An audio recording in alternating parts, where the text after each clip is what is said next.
Jerusalem to do some things. Right? Okay, what are the things that God asked Ezekiel to do? Make get a brick.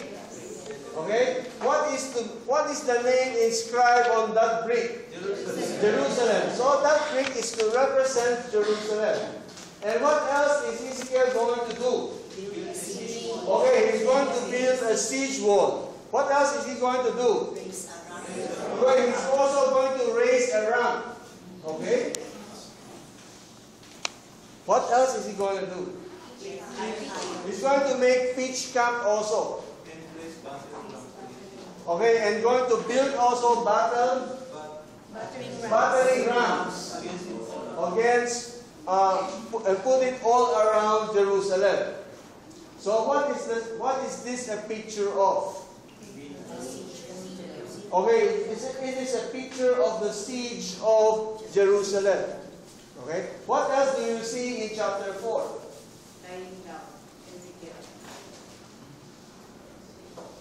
Now, God also asked Ezekiel to lie down. Okay, to lie down on his left side. For how long? 390 days. What does 390 days represent? Okay, according to Hannah, 390 years of sin. That's why Ezekiel is to lie down on his left side for 390 days. 390 days representing 390 years of sins. By whom? By the house of Israel. Now, after lying on his left side for 390 days, Ezekiel is to lie again on the right side. For how many days? For 40 days. Anna, what do you think? Can you lie down on your left side for 40 days? No, hindi kaya. Malikot ka matulog. 40 days, teacher was 24 hours lang. Gagawin ni Ezekiel. Okay. 40 days. When he ever lied, it's going to be 40 days on his left side, straight. Okay? Kaya natin? Hindi mo?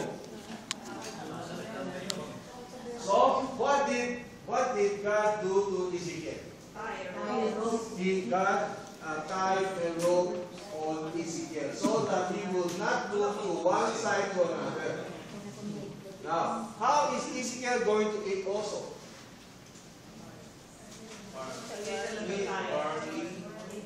So God also assigned Ezekiel specific food. Specific food. Okay, what is he to do with this food? Mix it all up and then bake it. Okay, bake it as bread. And how is he going to eat it? According to the number of the days that he lied And down. it from time to time, depending on Ezekiel now, from time to time he is going to eat this bread. And how is Ezekiel going to bake this bread? At first, God told him he has to bake this bread on human dung. Human dung. What is human dung? Okay. So basically, what is God telling telling Ezekiel? Why did God allow Ezekiel to do this? Why did God allow Ezekiel to do this? To show what?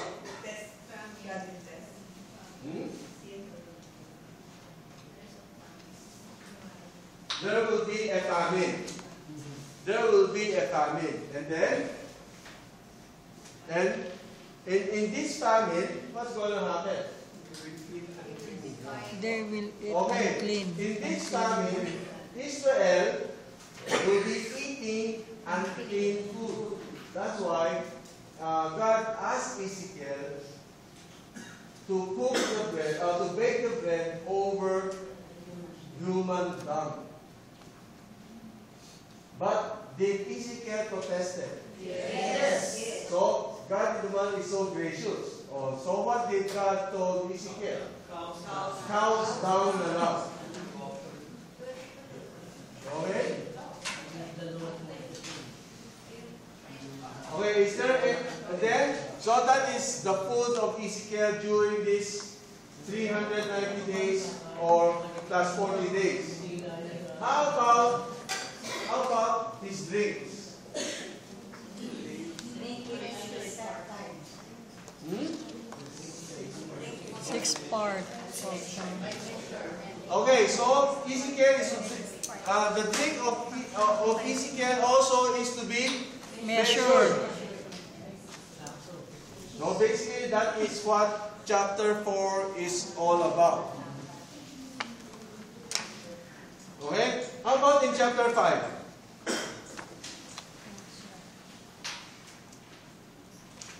What's the picture? What's the picture that God is asking Ezekiel to paint?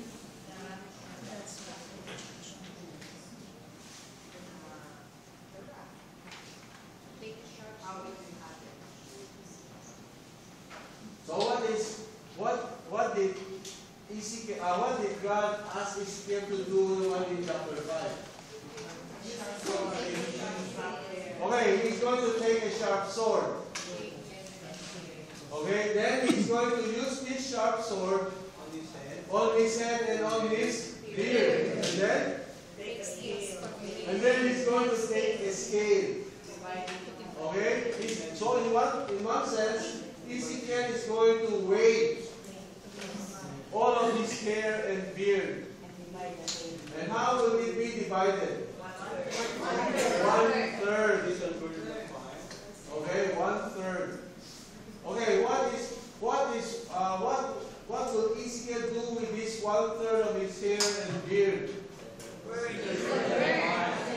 it in the center at the center of the city. Okay? You remember Ezekiel built a city, right? A miniature city of Jerusalem. So, in a way, God is asking him to burn 1/3 of his hair at the middle of the city.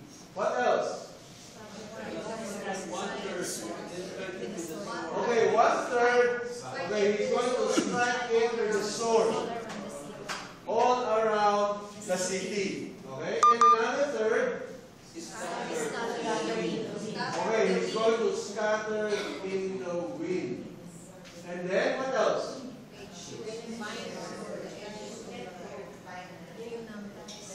And some of the hairs, and some of the hair or beard, what is Ezekiel going to do with it? Bind them where?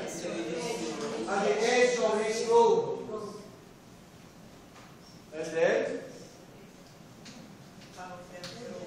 And then some of them throw them to the fire. Okay. What does all of this mean? What does all of this mean? What is going to happen to Jerusalem? So basically, God is also telling them of His judgment. So this is how God is going to dispense judgment on in Jerusalem. Okay? What else? What else do you see in chapter 5?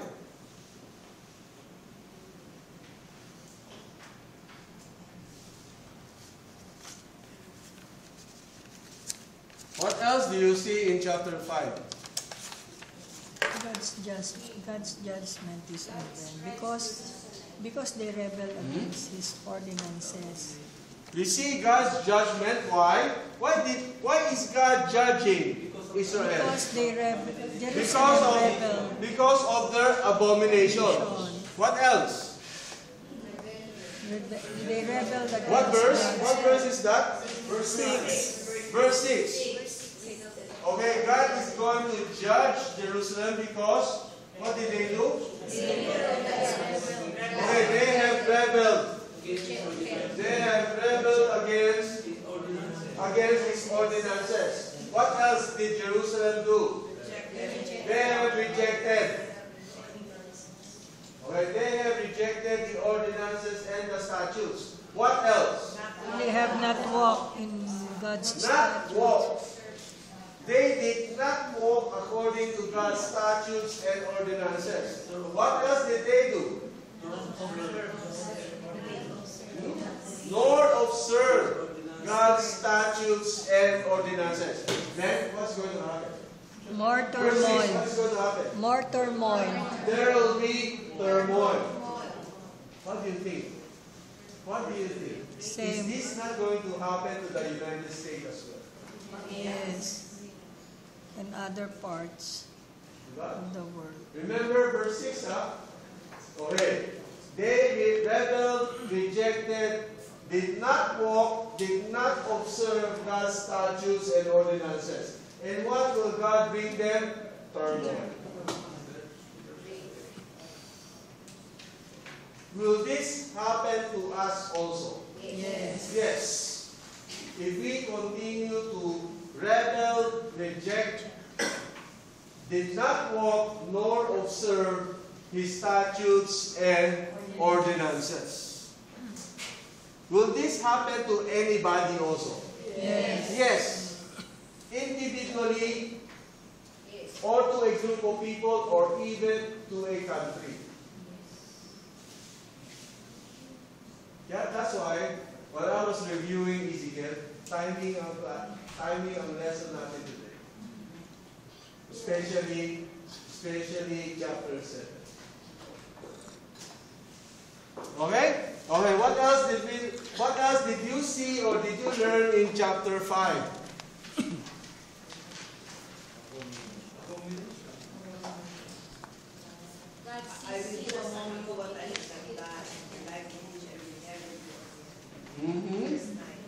Verse 9. We also learned in chapter 5 what is abomination. Okay. What do you mean by abomination? Detestable act. Something that is disgusting. Something that is detestable. Okay? So basically, how does God see sin? How does God see sin? God sees sin as an abomination. That's why we can never comprehend God regarding sin. Because we never see sin as it is. But God sees every type of sin as abomination, as something that is disgusting and detestable.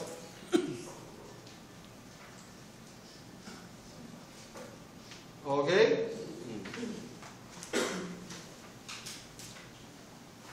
In chapter 4 and chapter 5, is Ezekiel to do everything that God asked him to do, literally?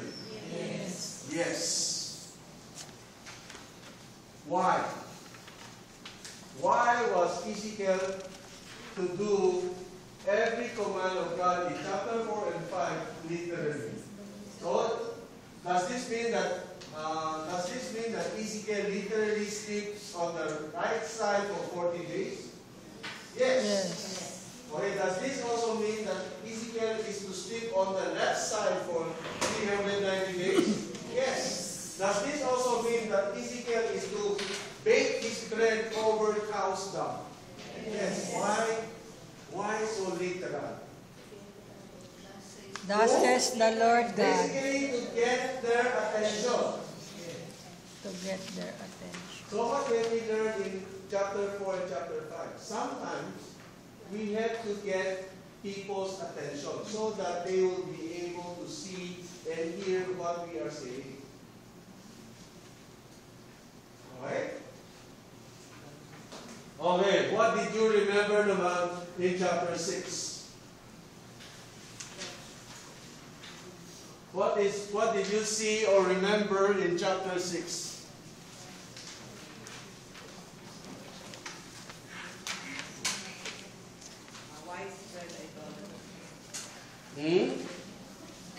What is chapter 6 all about? Okay, so who did God ask Ezekiel to prophesy to in chapter 6? To the mountains of Israel. Mountains. Okay. Who else? Okay, the mountains of Israel, the hills of Israel, Valleys, the ravines, and the hills. ravines of Israel, even the valleys. Okay. Why did God ask Ezekiel to prophesy to the mountains, to the valleys, to the ravines, and to the hills of Israel? Because of their idolatry. How does idolatry connect to the mountains, to the ravines, to the hills, and to the ravines?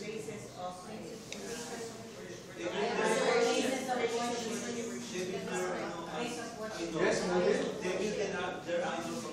okay, basically Jerusalem built their high places or built their idols, okay, their incense altars. Where?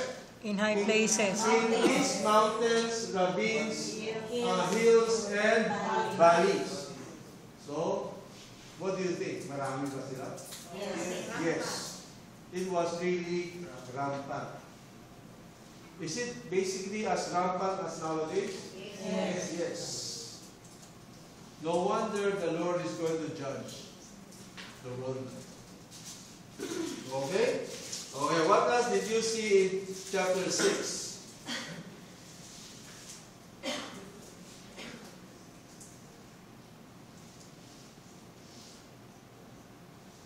What else do you see in chapter 6? God is going to judge the idolaters and their idolatry. Ano pa? What else? Okay, there will also be a remnant. Who are the remnants? Those who escape the sword. Okay, those who will escape the sword. Those people who are going to escape the sword, the judgment in Jerusalem. There will be people who will survive. What is going to happen to these remnants?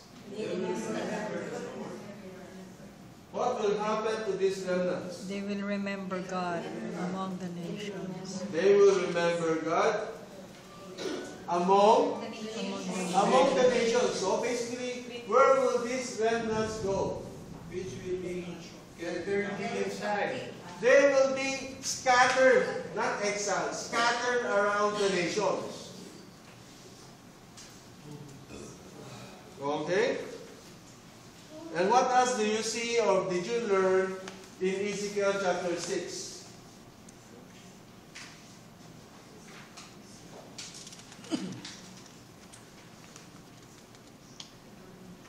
Both the idols and the idolaters will be wiped out. Okay. Both the idols and the idolaters are going to be wiped out, destroyed. And Jerusalem or Israel will become a desolation and a waste place. Now, who do you think God is addressing? Who do you think God is addressing in chapter 4, 5, and 6? The remnants in Babylon. Now, ask yourself this question now. why do you think God is asking Ezekiel to address the remnants or the exiles in Babylon? Why? Why do you think God is asking Ezekiel or describing into such details chapter 4, 5, and 6 and to tell them to the exiles in Babylon? To warn them. Basically to warn them. Okay, why to warn them? To warn them of what? Of God's judgment. To warn them of what? Of Okay, to warn them of a coming judgment on Jerusalem. Okay? To warn them of a coming judgment on Jerusalem. For what purpose? For him to know that he is For what God. purpose? That he is God and Lord. For what purpose? For what purpose? For his name to be Lord. For what purpose? What do you think will be the purpose for? For his name's sake. Or purpose of? For his, So far, ang sinasabi naman ninyo yung tama. Okay? It's for the, God is talking to the exiles in Babylon. About what? About the coming judgment of Jerusalem. Okay? For what purpose? For them to remember how they heard God, and then what else? For what purpose? Bottom line? so that they will know that What else? Whatever God says will come to pass. Whatever God says will come to pass, and because of that, they will know that that he is I Lord, am the Lord. 65 times na in variation repeatedly. Ezekiel. But I really believe God is telling these exiles in Babylon. God is telling these exiles in Babylon so that they will get away from wickedness and to become righteous. Remember the warning, remember the appointment of Ezekiel? As a watchman, he is to warn the righteous. Tama? Or he is to warn the righteous so that they will not sin. So that they will live. Basically, this is what is happening in chapter 6. God is warning the exiles in Jerusalem. In Babylon, the exiles in Babylon, so that they will be able to become righteous and not become wicked. So that they will know He is the Lord. Okay? Okay. Let's now go to chapter 7. Chapter 7 is quite long, but It's about the second coming. I can only ask 2 questions now. But I want you to follow closely chapter 7. Okay. What is God saying to Ezekiel? What is God telling Ezekiel to do naman in chapter 7? An end. The end is coming on the 4 corners Who of the land. is Ezekiel going to prophesy naman? To the land of Israel. Chapter 6, okay, it is to the mountains, to the ravines, to the hills, and to the valleys of Israel. Right now, it's to the land of Israel. Now, what is God saying to the land of Israel? The end is coming. Okay, looking at verses 2 to 6. What is